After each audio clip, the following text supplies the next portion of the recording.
Hey everybody, Gleekon here again with another episode of Lore of Warcraft.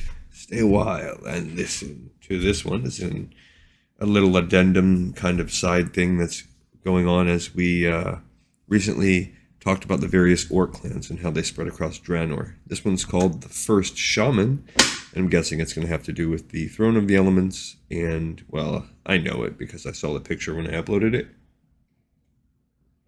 Throne of Elements and obviously how that ties into orc culture.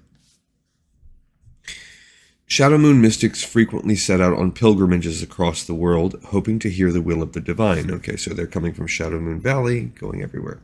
Many of these travelers received strange dreams and visions near the mountains of northwestern Nagrand. Unbeknownst to the orcs, this was the final resting place of Grond. Elemental energies suffused the area, particularly at the base of the mountains. There, the ancient giant's head formed a small island in the middle of a tranquil lake. And that's the Throne of the Elements in both Warlords of Draenor and Burning Crusade. The first Shadowmoon visitors to this place learned about the world's primordial spirits of fire, air, earth, and water. The orcs treated these beings with the utmost respect, and they named the site of their discovery the Throne of the Elements. So I'm guessing that's the Furies they're meeting? The birth of shamanism among the orcs was a gentle process. These children of stone flocked to Grond's remains and learned to guide the elemental spirits with open hearts and a sense of harmony. Unlike the ogres whose ruthless sorcery tore and shaped the earth, the orcs held their power in absolute reverence, and when the elements granted a shaman power, the results were astonishing. Floods could be turned aside.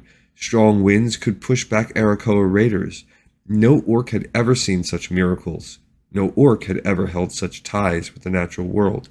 So I like this side. They're bringing this whole other side to what being an orc is all about, which really makes it different from the orcs of various other role-playing universes, Dungeons and Dragons, Lord of the Rings. And again, it's a big reason why the Horde is just such a fun faction. I mean, I love both factions, but it's why it's enjoyable to play the Horde as well. Now, the Shadowmoon were the first to dedicate themselves to the elements, and they transformed Grond's head into a crude temple. Soon they spread their teachings to other orcs, and nearly every clan adopted the practice. Young orcs were raised from birth to be stalwart, steadfast allies of the elemental spirits.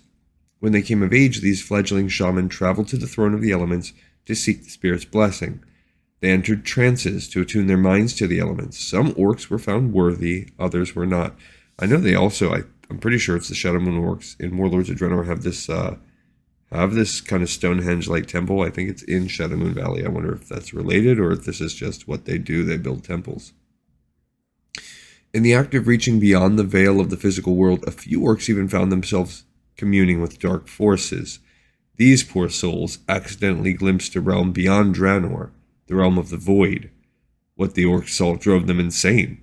The ones who survived were exiled from their clans and forced to live in seclusion in the caves beneath Nagrand. White skulls were tattooed on their faces, marking them as dead to their people. Have we talked about the Laughing Skull tribe or not? Or is this who they are? The Warlocks eventually is what I believe they're going to become. Those orcs who were welcomed by the elements returned to their clans as respected spiritual leaders. Their counsel was highly valued, second only to the words of the clan chieftain. The bond between shaman crossed clan boundaries, allowing them to mediate arguments and solve conflicts peacefully, which makes sense as a background for Thrall. The Shadowmoon Clan began a biannual gathering of shaman called the Kosharg Festival. Soon this meeting grew to include all orcs. The Kosharg became a rare time when the clans could put aside their rivalries, share news, foster ties, and feast in friendship. And I wonder if that's that festival that we were seeing at the beginning of the Rise of the Horde novel, which we'll be reading again soon. And this is a picture that we have of the Throne of the Elements. Pretty neat. Yeah, I guess this is Grond's head. Kind of puts it away. It's almost like trees have rocks in them too. This is intertwined. Because I guess it's because it's part of his head. That's neat. It's a neat envisioning of that. If you look, there's a door. So I guess this is the temple that they made. We can go inside the head. I don't know if that's still a thing. All right, guys, another episode in Pipes 5x5. Thank you so much for listening, and I'll see you on the next episode of Lore of Warcraft.